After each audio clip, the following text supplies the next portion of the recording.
All right, we're here with Mike Twardoski, head coach of the Emory University Baseball program, gearing up for the start of the 2017 season. Coach, you guys have been getting after it on the practice field past couple weeks. Just give a little quick take on how the team looks so far. Well, we're excited about not playing inter squads and scrimmages anymore and taking ground balls and stuff. We're ready to play. I mean, it's always the kids are ready to play, and we're so nervous that they're not ready to play. But they came down in shape. We've had good hours of practice. We've had great inter squads. Our pitching looks like it's healthy. Our hitters are competing at the plate. We're running the bases well. So we're excited to get on the field and play an opponent. All right, you kind of mentioned the pitching staff. That looks to be a real strength of the team again this year, headlined by a pair of seniors, preseason All-Americans, Jackson Weed, Kyle Monk, along with another senior, Luke Emmett, who was a big key out of the bullpen last year, as well as sophomore Billy Dimlow, who was the South Regional Rookie of the Year. How do you see the pitching staff shaking out, even though, with some holes you got to fill too with some losses from last year?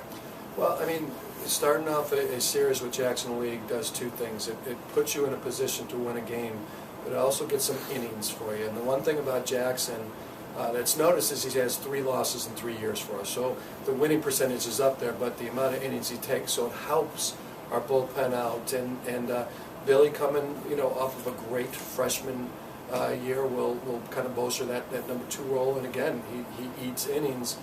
And like you said, the guy that goes unnoticed that probably has the best stuff on the team, Luke Emmett, will be either the third starter for us, or he'll work in the bullpen because we need some left-handed pitching out of the pen. So he'll do a little bit of both. Phil Baldari is coming back as a pitcher this year, also along with third base. We actually recruited him as a pitcher and came in here and just shined as a freshman and sophomore, at third base. And then to end game off with a Kyle Monk. That again, he's a kid that has got the most saves of anyone that we've ever had as a closer. But the amount of innings that he eats up too. I mean, Kyle is coming in the 3rd inning at some games. So very excited to have those guys. But like you said, you need more to win. And so the guys that are going to, I'm not going to name them now because we do have a lot of kids. But they've done a great job on the mound here to start off the spring, and they're going to get their chances. That's the one thing about that we talk to all of our pitchers, that everyone's going to get a chance. We just have to see how they do. So excited to have a pitching staff like we do this year. All right, kind of turn our attention to the infield. Infield brings back a lot of veterans from last year, including a couple guys that really started to heat up at the end of down the stretch last year. Senior Chris Young behind the plate, one of the hottest hitters on the team over the last 15 games or so. You mentioned Maldari, who really turned it around after a slow start. And then junior Bubby Turp at first base, who really mashed during the NCAA tournament, putting it lightly. How do you see the infield kind of shaking out with those guys back? Well, speaking of Chris Young, again, our pitchers deserve all the credit for being number 1 in the country in Team ERA last year. But you need a catcher that is going to call a great game. Chris is one of the best callers that I've ever had of the game, and he's one of the best controllers of the game. He's that guy that can go out there, and I don't have to worry about going out there for a meeting because I know he's going to say the right things. The pitchers love pitching for him. He controls, he's a backstop back there. He's a great blocker of the ball, but he's got that it factor behind there. When he puts it on a target, the kids throw it to that target. I don't know if they're afraid of him because how tough he is, but he's got that. The left side of the infield is very, very veteran. I mean, senior Maldari they've been to, he's been to 3 World Series, and Nick Chambers has been to 2, and both of them got a lot of innings in them. Right side, you talk about Bobby, but Bobby wasn't even a starter until the end of the year last year. Ben Bisbee was there. So we have 2 newcomers, Jeff Romperin, who we think is going to be the starting second baseman opening day, has had just an incredible fall and spring for us, bring some power numbers up for us, did not play last year, but he'll be there. And then Bobby, obviously, the postseason they had for us last year was incredible, but he's got a little bit of a back injury now, but I think that he's going to be fine, and we should be fine in the infield. And then kind of going to the outfield now, you lose two seniors, David Coble, Chris Slivka, but you bring back your everyday left fielder, Wilson Morgan, who led the team in walks and runs last year. Give your take on the outfield and who might be some guys to step in in the other two voids. Sure. Unlike the infield, we don't know. I mean, we honestly, like you said, Wilson Morgan will be our starter and play most of the year in left field, and then we really don't know who's going to play center and right field. I'm not saying it's because we don't have talent. We got a lot of talent, and that's probably the main reason is that guys are stepping up in the outfield. But we don't know. It's something to where we have a lot of players out there. Guys are showing that they could put the ball in play in the outfield. We have to track the ball a little bit more in the outfield, but I think in my mind it's going to be a strength by the end of the year. Even though we don't know who's going to be playing, I think it's going to be a strength by the end of the year. And we've been talking about all these seniors coming back. We'd be remiss not to mention designated hitter Brian Hernandez, who had one of the better seasons all in the country last year, and then he led the team in mostly every hitting category. What does it mean to you guys to have a piece like that in the middle of the order? Yeah, Brian told me he was coming back, probably mid-season. It was one of the greatest, talks that I've had with any player. Brian, and he's in the role. He probably has a great chance to start in right field for us this year. So he might take one of those voids for us. But Brian not only is a great hitter, I mean, he's one of the best hitters to ever put on an Eagle uniform, but he's one of the best teammates we've ever had. And when Brian says something, people listen because of his work ethic, because of what kind of kid he is. And so he really is, when he told me he was coming back, obviously, great player.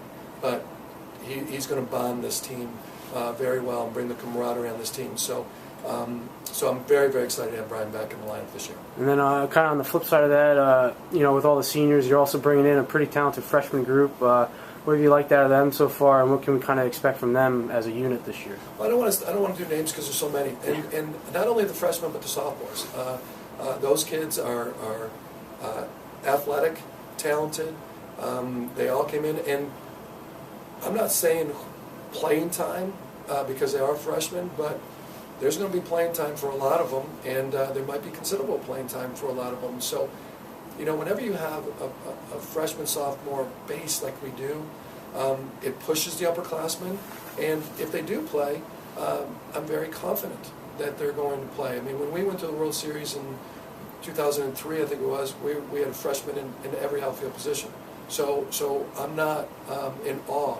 Our job as coaches is to make them into sophomores and juniors early. So I'm not in awe about playing them early, but I will tell you that the freshman and sophomore, I'm very confident if they do get playing time and considerable amount of playing time, I'm very confident that they'll do the job. All right, and kind of looking at the schedule now, more specifically the back half of it, the second half, a little different look this year with the UAA changing their schedule format. You got more than double the games now, 16 total. Any potential impact you see playing more conference games down the stretch this year? Well, it's exciting because we're finally going to get on other teams' campuses. I mean, playing Case and WashU and NYU and Brandeis, we always played down in Florida, so you didn't really see. Now, to me, it brings a better experience. It's playing, and we're also playing on weekends, so our number one's placing their number one. We're not midweek games and not doubleheaders during a midweek game. So I think the confidence, the aura of playing conference baseball or conference baseball is going to go up a little bit.